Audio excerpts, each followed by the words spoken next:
अभी इस वक्त स्पेस में एक टेलीस्कोप तैर रहा है जिसे इंसानों ने सिर्फ एक काम के लिए भेजा था, हमारे यूनिवर्स को कंफर्म करने के लिए, यह साबित करने के लिए कि हमने फिजिक्स को सही समझा है।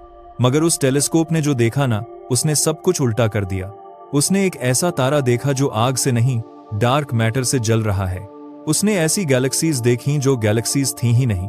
उसने एक ऐसा प्लेनेट देखा जिसकी सांसें अरबों साल से रुकनी चाहिए थीं मगर रुकी नहीं। और उसने यूनिवर्स के बचपन में 5 गैलेक्सीज को आपस में टकराते देखा, एक ऐसी जगह जहां टक्कर होनी ही नहीं चाहिए थी। इस टेलीस्कोप का नाम है जेम्स वेब स्पेस टेलीस्कोप, अब तक का सबसे ताकतवर टेलीस्कोप जो इंसानों ने बनाया है। और दोस्तों, इसने जो 5 सीक्रेट खोले हैं ना, वो हमारी फिजिक्स की किताबों को झूठा साबित कर रहे हैं। वो रूल्स जो हम सदियों से मानते आए हैं कि तारे कैसे जलते हैं, गैलेक्सीज कैसे बनती हैं, प्लैनेट्स अपनी हवा कैसे रखते हैं। वेब का डेटा कह रहा है कि शायद यह सब हमने गलत समझा। अब तुम सोचोगे कि अगर एक टेलीस्कोप कुछ अजीब देख ले तो इसमें इतनी बड़ी बात क्या है। हो सकता है मशीन में कोई गलती हो, कोई एरर हो, राइट? मगर बात यह है ना कि यह एक जगह की गलती नहीं है, यह एक तरह की चीज नहीं है। ये यूनिवर्स के हर कोने में है, सबसे दूर के तारों से लेकर हमारे अपने पड़ोस के प्लैनेट्स तक। हर स्केल पर फिजिक्स टूट रही है और एक ही टेलीस्कोप यह सब एक साथ दिखा रहा है। तो आज के इस वीडियो में हम जेम्स वेब के उन्हीं 5 डिस्कवरीज के बारे में जानेंगे जिन्होंने दुनिया भर के वैज्ञानिकों की नींद उड़ा दी है, एक एक करके, शुरू से आखिर तक। और आखिर में समझेंगे कि इसका असली मतलब क्या है। सो हेलो गाइस, चलिए शुरू करते हैं एक और नया वीडियो में आगे बढ़ने से पहले दोस्तों, मैं देख रहा हूं कि बहुत सारे लोग वीडियो तो देखते हैं मगर सब्सक्राइब नहीं करते, तो प्लीज नीचे सब्सक्राइब वाला बटन दबाओ और साथ में नोटिफिकेशन बेल ऑन कर लो ताकि अगला वीडियो मिस न हो। चलिए अब शुरू करते हैं। दोस्तों, इससे पहले कि हम यह समझें कि जेम्स वेब ने क्या तोड़ा, हमें यह जानना जरूरी है कि आखिर वो रूल्स थे क्या जो टूटे। देखो, सदियों से वैज्ञानिकों ने यूनिवर्स को समझने के लिए एक फ्रेमवर्क बनाया है, एक ढांचा जिसे स्टैंडर्ड मॉडल ऑफ कॉस्मोलॉजी कहते हैं। यह ढांचा हमें बताता है कि यूनिवर्स में हर चीज एक तय रूल से चलती है, एक तय स्पीड से, एक तय टाइमलाइन पर। और यह ढांचा इतना अच्छा काम करता आया है कि डेकेड्स तक किसी ने इस पर सवाल नहीं उठाया। तो चलो एक एक करके यह रूल्स समझते हैं, क्योंकि आगे की पूरी कहानी इन्हीं पर टिकी है। पहला रूल, गैलेक्सीज बनने में बहुत समय लगता है, मतलब अरबों साल। सोचो, एक गैलेक्सी कोई छोटी चीज नहीं होती, उसमें खरबों तारे होते हैं, गैस के विशाल बादल होते हैं, और यह सब इकट्ठा होकर एक गैलेक्सी बनने में ग्रेविटी को बहुत वक्त लगता है। हमारी अपनी मिल्की वे को ही देख लो, इसे बनने में लगभग 13 अरब साल लगे हैं, मतलब गैलेक्सीज रातों रात नहीं बनती। दूसरा रूल, तारे कैसे जलते हैं। अब यह बहुत इंपॉर्टेंट है, ध्यान से सुनो। एक तारा बनता कैसे है? हाइड्रोजन गैस का एक बड़ा बादल अपनी ही ग्रेविटी से सिमटने लगता है, छोटा होता जाता है, और जैसे जैसे वो सिमटता है उसके अंदर का प्रेशर और टेम्परेचर बढ़ता जाता है। और फिर एक मोमेंट आता है जब बीच का हिस्सा इतना गर्म, इतना डेंस हो जाता है कि हाइड्रोजन के एटम्स आपस में जुड़ने लगते हैं। इसे न्यूक्लियर फ्यूजन कहते हैं। और इसी फ्यूजन से वो रोशनी निकलती है जो तारे को चमकाती है। मतलब बिना फ्यूजन के कोई तारा नहीं है। तीसरा रूल, ब्लैक होल्स धीरे धीरे बढ़ते हैं। ब्लैक होल खाता कैसे है? वो अपने आसपास की गैस और धूल को अपनी ग्रेविटी से खींचता है, और जैसे वो मटेरियल अंदर गिरता है वो गर्म होकर बहुत तेज रोशनी छोड़ता है। मगर यहाँ एक मजेदार बात है, वो रोशनी बाहर की तरफ धक्का देती है। तो अगर ब्लैक होल बहुत तेज खाने की कोशिश करे ना, तो उसकी अपनी रोशनी का धक्का उसके खाने को ही दूर फेंक देता है। मतलब ब्लैक होल खुद अपना खाना दूर कर देता है। इसे एडिंगटन लिमिट कहते हैं, एक तरह की स्पीड लिमिट, जिसकी वजह से ब्लैक होल को बहुत बड़ा बनने में अरबों साल लग जाते हैं। ऐसे समझो जैसे एक पतले से फनल में तुम तेजी से पानी डालने की कोशिश करो, एक हद के बाद पानी ऊपर ही जमा होने लगता है, अंदर नहीं जाता, फनल खुद ही चोक हो जाता है। ब्लैक होल के साथ भी बिल्कुल यही होता है। और चौथा रूल, प्लैनेट्स अपनी केमिस्ट्री अपने तारे से विरासत में पाते हैं। मतलब एक तारा और उसके प्लैनेट्स एक ही गैस के बादल से बनते हैं, तो दोनों का केमिकल नुस्खा एक जैसा होता है। जो एलिमेंट्स तारे में हैं, वही प्लैनेट्स में होंगे, सीधी सी बात है। एक ही बर्तन से बने हो तो एक जैसे ही रहोगे। तो ये हैं वो 4 बुनियादी रूल्स। गैलेक्सीज धीरे बनती हैं, तारे फ्यूजन से जलते हैं, ब्लैक होल्स धीरे बढ़ते हैं, और प्लैनेट्स अपनी केमिस्ट्री अपने तारे से पाते हैं। अब इन चारों को अच्छे से याद रखना दोस्तों, क्योंकि अगले कुछ मिनट्स में जेम्स वेब एक एक करके इन चारों को तोड़ने वाला है। और सबसे पहला रूल जो टूटता है वो है तारों वाला, क्योंकि वेब ने एक ऐसा तारा देखा है जो फ्यूजन से जलता ही नहीं। तो दोस्तों, जेम्स वेब ने एक खास जगह की तरफ देखा, यूनिवर्स का एक बहुत पुराना कोना, और वहां उसे एक ऑब्जेक्ट दिखा जिसका नाम है जेड्स GSZ14-0। अब इस ऑब्जेक्ट की रोशनी कितनी पुरानी है, यह सुनकर तुम हैरान रह जाओगे। यह रोशनी बिग बैंग के सिर्फ 300 मिलियन साल बाद की है। मतलब यूनिवर्स अभी पैदा ही हुआ था, बचपन में भी नहीं पहुंचा था, और तब की रोशनी आज वेब तक पहुंची है। अब स्टैंडर्ड रूल क्या कहता है कि इतने शुरुआती यूनिवर्स में जो भी होगा वो बहुत छोटा, धुंधला, नया नया बनता हुआ होगा। एक कमजोर सी गैलेक्सी जो अभी खुद को इकट्ठा ही कर रही होगी। मगर जेड्स छोटा और धुंधला नहीं था, यह बहुत चमकीला था और बहुत कॉम्पैक्ट था। और जब वैज्ञानिकों ने हिसाब लगाया कि इतनी रोशनी के लिए इसमें कितना मैटर होना चाहिए, तो जवाब आया करोड़ों सूरज जितना। और यहीं पर प्रॉब्लम खड़ी होती है। सोचो, सिर्फ 300 मिलियन साल में इतना सारा मैटर एक जगह कैसे इकट्ठा हो गया। स्टैंडर्ड मॉडल कहता है कि यह पॉसिबल ही नहीं, इतनी जल्दी इतना कुछ बनाने का कोई तरीका ही नहीं है। तो फिर यह है क्या? इसका जवाब ढूंढने के लिए वैज्ञानिकों ने कॉस्मिन एलिये और कैथरीन फ्रीज की टीम ने वेब के एक खास टूल का इस्तेमाल किया जिसे स्पेक्ट्रोग्राफ कहते हैं। अब यह टूल करता क्या है? यह किसी भी रोशनी को तोड़कर उसका एक बारकोड बना देता है। एक ऐसा बारकोड जो बता देता है कि उस रोशनी के अंदर कौन कौन से एलिमेंट्स हैं, कितना गर्म है, क्या हो रहा है। अगर यह एक नॉर्मल तारों का झुंड होता ना, तो उसका बारकोड एकदम मेसी होता, बहुत सारे ओवरलैपिंग सिग्नल्स, बहुत सारी गर्म हवाएं। मगर जेड्स का बारकोड एकदम साफ था, एकदम यूनिफॉर्म, और सबसे इंपॉर्टेंट, उसमें एक खास जगह पर रोशनी में एक डिप दिखी, एक गड्ढा ठीक 1640 एंगस्ट्रॉम पर। अब यह 1640 का गड्ढा कोई मामूली चीज नहीं है दोस्तों, यह एक फिंगरप्रिंट है, एक ऐसी निशानी जो बताती है कि वहां बहुत सारा ठंडा फैला हुआ हीलियम मौजूद है। और यहीं से एक नई चौंकाने वाली थियोरी निकलती है कि यह कोई नॉर्मल तारा या गैलेक्सी नहीं है, यह एक डार्क स्टार है। अब यह डार्क स्टार क्या है? सोचो, एक विशाल फूला हुआ बादल, सिर्फ शुद्ध हाइड्रोजन और हीलियम का, इतना बड़ा कि वो हमारे पूरे सोलर सिस्टम से भी बड़ा हो सकता है।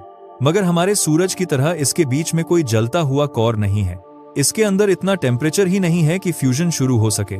तो फिर यह जलता कैसे है? ये रोशनी कहां से आ रही है? और यहीं इसका सबसे डरावना सीक्रेट छुपा है। यह तारा अपने बीच में डार्क मैटर के पार्टिकल्स को इकट्ठा कर रहा है, वो रहस्यमय इनविजिबल चीज जो पूरे यूनिवर्स में फैली है। और बीच में जब यह पार्टिकल्स आपस में टकराते हैं तो वो एक दूसरे को खत्म कर देते हैं और उससे एक जबरदस्त एनर्जी निकलती है। यही एनर्जी इस बादल को फूला हुआ रखती है, चमकाती रहती है। मतलब समझो, यह तारा फ्यूजन से नहीं, डार्क मैटर के मरने से जल रहा है। यह हमारे दूसरे रूल को सीधा तोड़ देता है कि तारे फ्यूजन से जलते हैं। यहाँ एक ऐसा तारा है जिसमें फ्यूजन है ही नहीं। अब ध्यान रहे दोस्तों, यह अभी पक्का नहीं हुआ है, यह अभी एक थियोरी है, एक कैंडिडेट है। वो 1640 वाला सिग्नल अभी कमजोर है और इसे गैलेक्सी भी माना जा सकता है। मगर अगर यह सच निकला ना, तो यूनिवर्स के पहले तारों के बारे में हमारी पूरी समझ बदल जाएगी। और यह डार्क स्टार सिर्फ एक तारा नहीं तोड़ता, यह डार्क मैटर के बारे में हमारी पूरी सोच को हिला देता है। दोस्तों, अब जो मैं बताने वाला हूं ना, वो इस पूरी बात को और भी डिस्टर्बिंग बना देता है, क्योंकि इस तारे का होना सिर्फ एक तारे का सवाल नहीं है, यह डार्क मैटर के बारे में हमारी पूरी समझ को झूठा साबित कर देता है। अब यहां पर एक बात समझ लो, हम अब तक डार्क मैटर को क्या मानते आए हैं?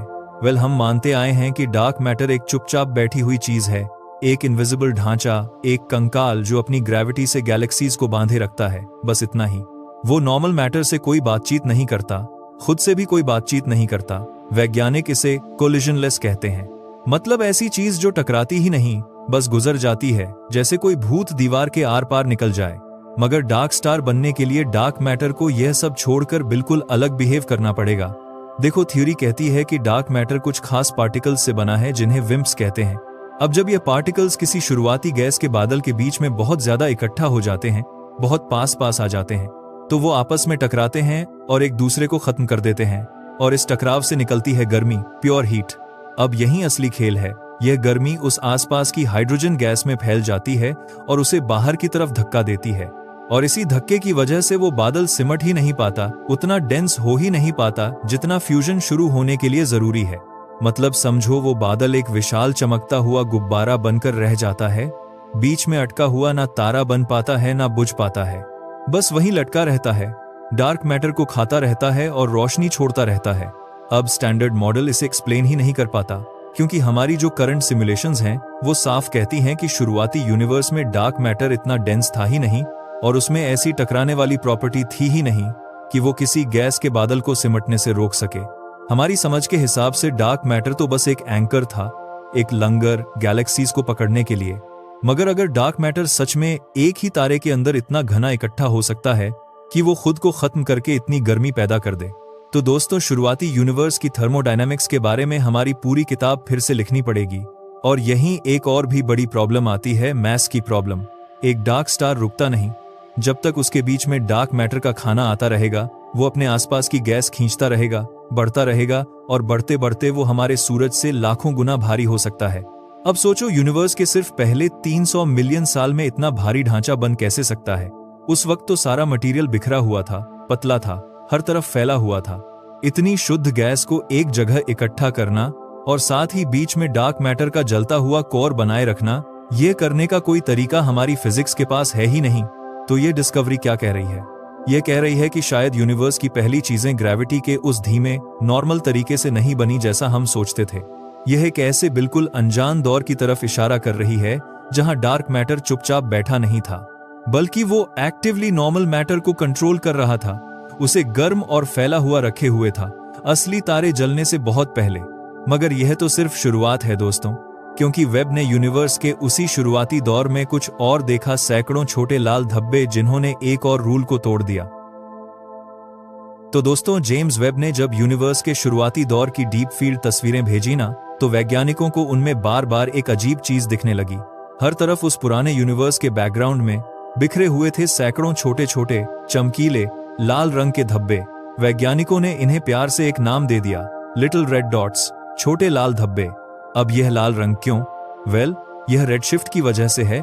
मतलब इनकी रोशनी इतने अरबों साल तक यूनिवर्स के फैलने में खिंच गई कि वो लाल हो गई।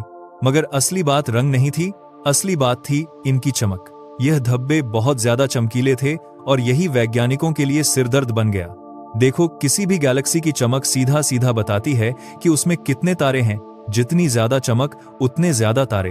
तो वैज्ञानिकों ने पहले यही सोचा कि यह छोटे लाल धब्बे असल में गैलेक्सीज हैं। मगर यहीं एक बहुत बड़ी प्रॉब्लम खड़ी हो गई।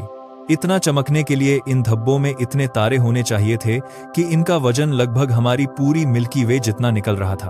अब सोचो, हमारी मिल्की वे को इतना भारी बनने में लगभग 14 अरब साल लगे, और यह धब्बे बिग बैंग के सिर्फ 600 मिलियन साल बाद ही इतने भारी कैसे हो गए? यह तो असंभव था। इसने गैलेक्सी बनने के सारे मॉडल तोड़ दिए। वैज्ञानिकों ने इन्हें नाम दे दिया यूनिवर्स ब्रेकर्स, यानी यूनिवर्स को तोड़ने वाले। अब इस सीक्रेट को सुलझाने के लिए सिर्फ तस्वीरें काफी नहीं थीं। वैज्ञानिकों को रोशनी को चीर कर अंदर देखना था। तो उन्होंने फिर वही किया, वेब के स्पेक्ट्रोग्राफ से इन धब्बों की रोशनी का बारकोड बनाया, घंटों का डाटा इकट्ठा किया। अगर यह सच में तारों से भरी गैलेक्सीज होती ना, तो उनके बारकोड में अरबों तारों के मिले जुले सिग्नल्स दिखने चाहिए थे। मगर जो आया वो बिल्कुल अलग था। बारकोड तारों जैसा था ही नहीं, उसमें एक खास वी शेप दिखी, और उससे भी ज्यादा इंपॉर्टेंट, उसमें ब्रॉड बाल्मर लाइंस दिखी। अब यह ब्रॉड लाइंस क्या बताती हैं? सोचो, जब गैस शांत होती है ना, तो उसकी लाइंस पतली होती हैं, साफ होती हैं। मगर जब गैस बहुत तेजी से घूम रही हो, बहुत वायलेंटली मूव कर रही हो, तो वो लाइंस फैल जाती हैं, चौड़ी हो जाती हैं। और इन धब्बों की लाइंस बता रही थीं कि अंदर की हाइड्रोजन गैस घूम रही थी कितनी तेज, लगभग 32 लाख किलोमीटर प्रति घंटे की रफ्तार से। अब रुको और सोचो, 32 लाख किलोमीटर प्रति घंटा। कोई नॉर्मल तारा इतनी विशाल गैस को इतनी तेज रफ्तार पर नहीं घुमा सकता। पूरे यूनिवर्स में सिर्फ एक ही चीज है जिसकी ग्रेविटी इतनी ताकतवर है कि वो गैस को इस स्पीड पर घुमा सके, एक सुपरमैसिव ब्लैक होल। मतलब समझो दोस्तों, ये छोटे लाल धब्बे तारों से भरी गैलेक्सीज नहीं थे। ये बहुत छोटे, बहुत घने इलाके थे जिनके बीच में एक विशाल ब्लैक होल बैठा हुआ था, अपने आसपास की गैस को निगल रहा था। और जो चमक हम देख रहे थे ना, वो तारों की रोशनी नहीं थी, वो उस ब्लैक होल की चमक थी। जैसे वो गैस को खाता है, उससे जबरदस्त घर्षण और गर्मी पैदा होती है, और उसके चारों तरफ का ठंडी गैस का घना बादल उसी गर्मी से दहक उठता है। वैज्ञानिक अब इन अजीब चीजों को एक नया नाम दे रहे हैं, ब्लैक होल स्टार्स। मतलब छोटे बेहद घने पैकेट जिनमें एक्सट्रीम ग्रेविटी छुपी है, जो दूर से देखने पर भारी गैलेक्सीज जैसे दिखते हैं मगर है नहीं। मगर इस ब्लैक होल स्टार की असली डरावनी बात अभी बाकी है, क्योंकि ये ब्लैक होल अपनी गैलेक्सी से एक ऐसी रेस जीत चुका है जो उसे जीतनी ही नहीं चाहिए थी। दोस्तों, अब जो मैं बताने वाला हूं ना, ये ब्लैक होल स्टार्स की कहानी को और भी ज्यादा असंभव बना देता है। देखो, हमारे आज के यूनिवर्स में ब्लैक होल और उसकी गैलेक्सी के बीच एक बहुत सख्त रूल चलता है, वैज्ञानिक इसे मगोरियन रिलेशनशिप कहते हैं। यह रूल कहता है कि किसी भी गैलेक्सी के बीच में जो ब्लैक होल होगा उसका वजन हमेशा उस पूरी गैलेक्सी के तारों के वजन का लगभग 1,000वां हिस्सा होगा। मतलब गैलेक्सी बड़ी होगी तो ब्लैक होल भी बड़ा, गैलेक्सी छोटी तो ब्लैक होल भी छोटा, दोनों एक साथ एक तय अनुपात में बढ़ते हैं हाथ पकड़कर। और ये रूल लगभग हर उस गैलेक्सी पर बिल्कुल सही बैठता है जो हम अपने आसपास देख सकते हैं, एकदम परफेक्ट। मगर ये छोटे लाल धब्बे, यह ब्लैक होल स्टार्स, इस रूल को पूरी तरह तोड़ देते हैं। जब वैज्ञानिकों ने इनके अंदर बैठे ब्लैक होल्स का वजन नापा ना, तो वो आसपास की गैलेक्सी से मेल ही नहीं खा रहे थे। 1,000वें हिस्से की जगह यह ब्लैक होल्स बहुत बहुत भारी निकले। कुछ अपनी पूरी गैलेक्सी के वजन का 10वां हिस्सा थे और कुछ तो लगभग उतने ही भारी थे जितनी पूरी गैलेक्सी। मतलब समझो ये ब्लैक होल्स उस रूल से 100 गुना, कुछ तो 1,000 गुना बड़े थे जितने उन्हें होना चाहिए था। अब सवाल यह है कि ये इतने जल्दी इतने बड़े बने कैसे? और यही हमारा तीसरा रूल टूटता है। याद है ना एडिंगटन लिमिट वाला, ब्लैक होल की स्पीड लिमिट? हमने पार्ट 1 में समझा था कि ब्लैक होल बहुत तेज नहीं खा सकता क्योंकि उसकी अपनी रोशनी का धक्का उसके खाने को दूर फेंक देता है। इसी वजह से एक ब्लैक होल को सुपरमैसिव बनने में अरबों साल का धीमा संभला हुआ खाना चाहिए होता है। अब स्टैंडर्ड मॉडल कहता है कि शुरुआती ब्लैक होल्स बने थे यूनिवर्स के पहले तारों के मरने से, और वो बीज सिर्फ 10 या 20 सूरज जितने भारी थे। तो सोचो ना, इतने छोटे बीज को लाखों सूरज जितना भारी राक्षस बनने में कितना वक्त चाहिए? अरबों साल। मगर यह ब्लैक होल स्टार्स तो सिर्फ 600 मिलियन साल में ही इतने बड़े हो गए। मैथ्स यहाँ पूरी तरह फेल हो जाती है। कॉस्मिक टाइमलाइन में इतना वक्त है ही नहीं कि इतना धीमा संभला हुआ खाना हो सके। तो वैज्ञानिकों को क्या करना पड़ा? उन्हें अपना पुराना मॉडल छोड़कर एक बिल्कुल नई अनदेखी थ्योरी सोचनी पड़ी जिसे डायरेक्ट कोलैप्स कहते हैं। यह थ्योरी कहती है कि शायद कुछ विशाल शुद्ध हाइड्रोजन के बादल तारा बनने का पूरा स्टेप स्किप कर गए। मतलब वो तारे बने ही नहीं और सीधा सिमट कर 1,00,000 सूरज जितने भारी ब्लैक होल के बीज बन गए एक झटके में। मगर दोस्तों, ये थ्योरी मान भी लें तब भी एक पैराडॉक्स बचा रह जाता है। देखो, रूल यह कहता है कि ब्लैक होल और उसकी गैलेक्सी दोनों एक साथ बढ़ते हैं हाथ पकड़कर अरबों साल में। मगर वेब का डेटा कह रहा है कि यहाँ ब्लैक होल ने वो रेस जीत ली जब उसकी गैलेक्सी ने अपना बनना शुरू भी नहीं किया था। ऐसे समझो जैसे एक बच्चा पैदा होने से पहले ही पूरा जवान, पूरा ताकतवर निकल आए, जबकि उसका घर अभी बन भी नहीं रहा। यह तो उल्टा हो गया ना। मतलब शुरुआती यूनिवर्स में किसी तरह सबसे घनी, सबसे एक्सट्रीम चीज ब्लैक होल पहले बन गई और उसके बाद उसके आसपास का ढांचा गैलेक्सी बननी शुरू हुई। हमारी पूरी समझ कहती है कि यह नीचे से ऊपर बनना चाहिए, पहले तारे, फिर गैलेक्सी, फिर बीच में ब्लैक होल। मगर यहाँ सब उल्टा है। तो अब तक हमने यूनिवर्स के शुरुआती दौर में 2 रूल्स टूटते देखे, तारे और ब्लैक होल्स। मगर वेब ने उसी दौर में कुछ और देखा जो स्ट्रक्चर के बारे में हमारी समझ को हिला देता है। 5 गैलेक्सीज एक साथ एक ऐसी टक्कर में जो होनी ही नहीं चाहिए थी। तो दोस्तों, अब वैज्ञानिकों ने जेम्स वेब को यूनिवर्स के एक और कोने की तरफ घुमाया, एक ऐसी जगह जिसकी रोशनी रेडशिफ्ट 6.7 की है। मतलब यह रोशनी बिग बैंग के लगभग 800 मिलियन साल बाद की है। थोड़ा सा बड़ा यूनिवर्स, मगर अभी भी बहुत बहुत जवान। पहली डीप फील्ड तस्वीर में एक घना बेतरतीब सा रोशनी का गुच्छा दिखा, मगर जब वैज्ञानिकों ने उस रोशनी को अलग अलग करके देखा तो पता चला कि वो एक चीज नहीं थी। वो 5 अलग अलग गैलेक्सीज थीं, एक बहुत ही छोटी सी जगह में सिमटी हुई। वैज्ञानिकों ने इस झुंड को नाम दिया JWST's क्विंटेट, यानी वेब का 5 का समूह। अब यह 5 गैलेक्सीज सिर्फ एक ही इलाके में नहीं थीं। डेटा ने कुछ और भी डरावना दिखाया। यह पांचों एक दूसरे से सीधी टक्कर में थीं। इनकी ग्रेविटी एक दूसरे में पूरी तरह उलझ चुकी थी। इनके बाहरी किनारे एक दूसरे को फाड़ रहे थे, अरबों टन मैटर को अपनी जगह से खींच रहे थे, और यह सब आपस में मिलकर एक ही बड़े ढांचे में बदल रहे थे। अब इस टक्कर को असल में समझने के लिए वैज्ञानिकों को गैलेक्सीज के बीच की खाली जगह में झांकना था। तो उन्होंने वेब के एक बहुत खास मोड का इस्तेमाल किया जिसे इंटीग्रल फील्ड यूनिट कहते हैं। अब यह करता क्या है? एक नॉर्मल कैमरा तो बस एक तस्वीर खींचती है, मगर यह टूल पूरे नज़ारे को एक बहुत बारीक ग्रिड में बांट देता है, हजारों छोटे छोटे खानों में, और फिर हर एक खाने की अलग अलग रोशनी का बारकोड एक साथ बना देता है। सोचो ना, ये ऐसा है जैसे एक तस्वीर के हर एक पिक्सल की अलग से पूरी कुंडली बन जाए। इससे एक तरह का 3D डेटा क्यूब बनता है, जिससे वैज्ञानिक यह नक्शा बना सकते हैं कि कौन सा एलिमेंट पूरे टक्कर वाले इलाके में कहां कहां मौजूद है। और इस टूल ने जो दिखाया वो हैरान करने वाला था। 5 गैलेक्सीज के चारों तरफ गैस का एक विशाल, लगातार फैला हुआ ढांचा लिपटा हुआ था। यह गैस पुल की तरह एक गैलेक्सी को दूसरी से जोड़ रही थी, और जैसे जैसे यह गैलेक्सीज घूम रही थीं, टकरा रही थीं, वो इस गैस को अपने साथ घसीट रही थीं। अब यहां हमारा रूल नंबर 1 टूटता है। गैलेक्सीज धीरे बनती हैं, याद है ना? देखो, स्टैंडर्ड मॉडल यूनिवर्स को एक विशाल, खाली, बिखरी हुई जगह बताता है, और ग्रेविटी एक बहुत ही धीमी फोर्स है। इतने सारे मैटर को यूनिवर्स की फैलती हुई खाली जगह में एक दूसरे के पास खींचने में सैकड़ों मिलियन साल लगते हैं।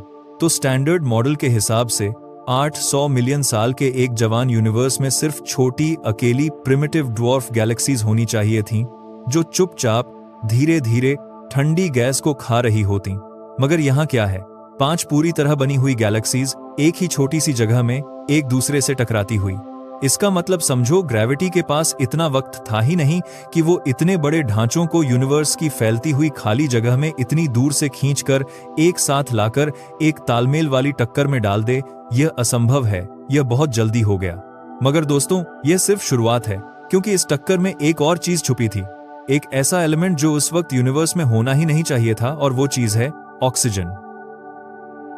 दोस्तों, जब वैज्ञानिकों ने उस 5 गैलेक्सीज की टक्कर वाले इलाके की गैस का बारकोड पढ़ा ना, तो उन्हें उसमें एक बहुत साफ, बहुत मजबूत सिग्नल मिला आयोनाइज्ड ऑक्सीजन का। और यह ऑक्सीजन सिर्फ गैलेक्सीज के अंदर नहीं था जहां तारे बन रहे थे, यह तो पूरे इलाके में फैला हुआ था, गैलेक्सीज के बीच की उस ठंडी, खाली जगह में भी, जहां कुछ होना ही नहीं चाहिए था। मतलब टक्कर की जबरदस्त हिंसा इस ऑक्सीजन को गैलेक्सीज से बाहर फेंक रही थी, उसे खाली अंतरिक्ष में बिखेर रही थी। और यह कोई छोटा सा इलाका नहीं था, यह ऑक्सीजन का बादल सैकड़ों हजार लाइट ईयर्स में फैला हुआ था, हमारी पूरी मिल्की वे से भी बड़े इलाके में। अब तुम सोचोगे कि इसमें इतनी बड़ी बात क्या है? ऑक्सीजन तो आम चीज है, हम सांस में यही तो लेते हैं, राइट? वेल, यहीं पर असली कहानी है, क्योंकि शुरुआती यूनिवर्स में ऑक्सीजन होना यह लगभग असंभव है। अब यहां पर एक बात समझ लो, बहुत इंपॉर्टेंट है। जब बिग बैंग हुआ था ना, तो उसने सिर्फ 3 चीजें बनाई थी, हाइड्रोजन, हीलियम और थोड़ा सा लिथियम, बस। इसके अलावा कुछ नहीं। मतलब शुरुआती यूनिवर्स में ऑक्सीजन था ही नहीं, एक एटम भी नहीं। तो फिर ऑक्सीजन आता कहां से है? ऑक्सीजन बनने के लिए यूनिवर्स को एक बहुत सख्त घड़ी पर चलना पड़ता है, एक केमिकल क्लॉक। सुनो कैसे। पहले एक बहुत बड़ा तारा बनना चाहिए, फिर उसे अपना सारा हाइड्रोजन ईंधन जलाना चाहिए, फिर उसे भारी एलिमेंट्स को जोड़ना शुरू करना चाहिए, और इसी प्रोसेस में उसके बीच में ऑक्सीजन बनता है। मगर अभी वो ऑक्सीजन तारे के अंदर कैद है, उसे बाहर निकालने के लिए उस तारे को अपनी पूरी एनर्जी खत्म करनी पड़ती है, और फिर ढहकर एक जबरदस्त धमाके में फटना पड़ता है, सुपरनोवा। बस यही एक तरीका है जिससे वो नया बना ऑक्सीजन अंतरिक्ष में बिखरता है। और सोचो ना, एक तारे का यह पूरा जीवन, जन्म से लेकर फ्यूजन, फिर मौत, फिर धमाका, इसमें लाखों साल लग जाते हैं, एक पीढ़ी के लिए। अब हिसाब लगाओ, एक गैलेक्सी के अंदर थोड़ा सा ऑक्सीजन कुछ लाइट ईयर्स में बिखेरना तो फिर भी समझ आता है, मगर वेब का डेटा तो कह रहा है कि यहाँ बहुत सारा ऑक्सीजन 5 अलग अलग गैलेक्सीज के बीच सैकड़ों हजार लाइट ईयर्स की खाली जगह में फैला हुआ है। किसी गैलेक्सी की गहरी ग्रेविटी की कैद से ऑक्सीजन को बाहर खींचकर उस खाली अंतरिक्ष में फेंकने के लिए कितनी ताकत चाहिए? वेल, इसके लिए हजारों सुपरनोवे को एक साथ सैकड़ों मिलियन साल तक लगातार फटना पड़ता है, तब जाकर इतनी तेज गैलेक्टिक हवाएं बनती हैं जो ऑक्सीजन को गैलेक्सी से बाहर उड़ा सकें। अब सारा वक्त जोड़ो, पहले बड़े तारों को बनने का वक्त चाहिए, फिर उन्हें जलकर मरने का वक्त चाहिए, फिर उनके मलबे को नई गैस से मिलकर दूसरी पीढ़ी के तारे बनाने का वक्त चाहिए, फिर उन दूसरी पीढ़ी के तारों को मरकर गैलेक्टिक हवाएं बनाने का वक्त चाहिए, और इन सबके साथ साथ 5 अलग गैलेक्सीज को एक दूसरे को ढूंढकर टकराने का भी वक्त चाहिए। यह सब जोड़ो तो दोस्तों 800 मिलियन साल बहुत बहुत कम पड़ जाते हैं। इतनी केमिकल और स्ट्रक्चरल परिपक्वता के लिए यह टाइमलाइन बेहद जल्दी है। मतलब यह टक्कर साबित करती है कि शुरुआती यूनिवर्स में गैलेक्सीज बनी, खुद को भारी एलिमेंट से भरा और हिंसक तरीके से आपस में टकराएं, एक ऐसी रफ्तार से जो हमारी आज की फिजिक्स एक्सप्लेन ही नहीं कर पाती। तो अब तक हमने यूनिवर्स के दूर के शुरुआती कोनों में रूल्स टूटते देखे, मगर अब वेब अपनी नजर हमारे अपने पड़ोस की तरफ घुमाता है और वहां एक प्लैनेट मिलता है जो एक और असंभव काम कर रहा है। तो दोस्तों, अब हम यूनिवर्स के दूर के कोनों को छोड़कर अपने अपने पड़ोस में आते हैं। सिर्फ 280 लाइट ईयर्स दूर सेक्सटन्स नाम के एक तारामंडल में यहाँ एक तारा है जिसका नाम है TOI 561, और यह तारा बहुत खास है, बहुत बूढ़ा है, लोहे की कमी वाला, और इसकी उम्र है लगभग 10 अरब साल। मतलब ये हमारे सूरज से लगभग 2 गुना बूढ़ा है। सोचो, हमारे सूरज ने अभी अपनी आधी जिंदगी ही जी है और यह तारा तो उससे भी पुराने जमाने का है। इस बूढ़े तारे के बिल्कुल पास एक प्लैनेट घूम रहा है, TOI 561b। यह एक सुपर अर्थ है, हमारी धरती से थोड़ा बड़ा, लगभग 1.25 गुना। मगर इसकी सबसे चौंकाने वाली बात है इसकी रफ्तार। यह अपने तारे का एक पूरा चक्कर सिर्फ 10.5 घंटे में लगा लेता है। जी हाँ, 10.5 घंटे।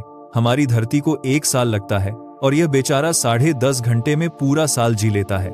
यह अपने तारे के इतना पास है कि इसकी एक ही साइड हमेशा तारे की तरफ रहती है और दूसरी साइड हमेशा अंधेरे में।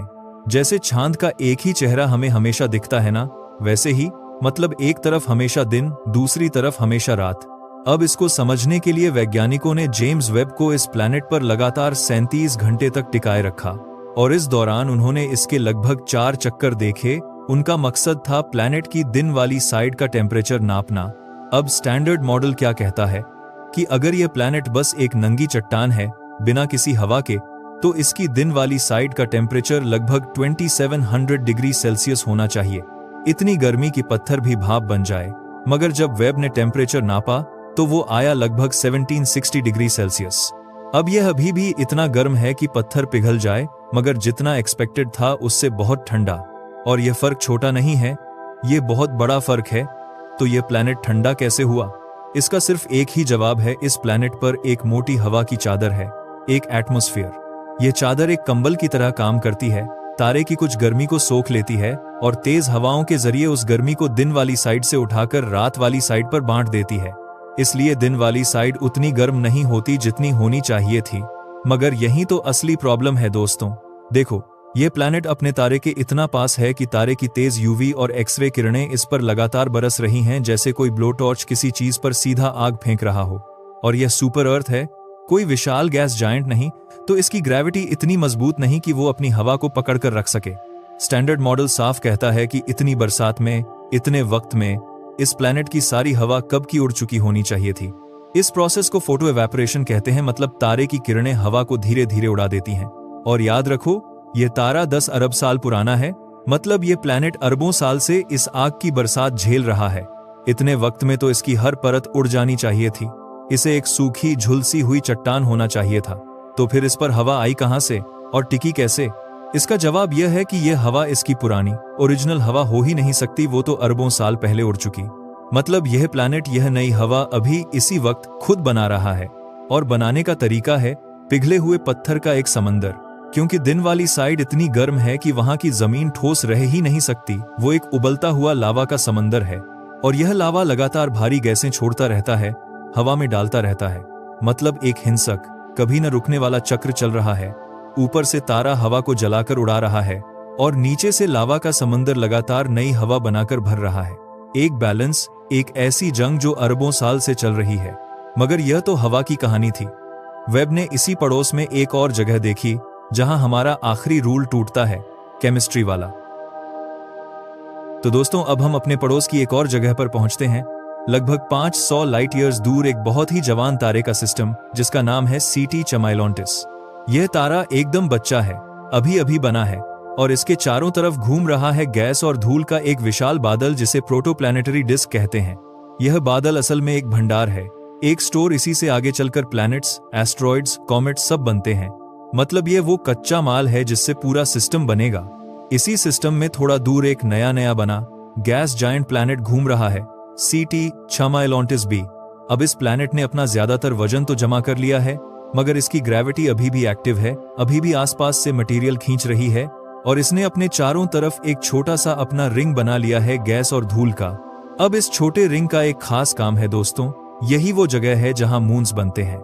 मतलब जैसे तारे की डिस्क से प्लैनेट्स बनते हैं, वैसे ही प्लैनेट की इस छोटी डिस्क से मून्स बनेंगे।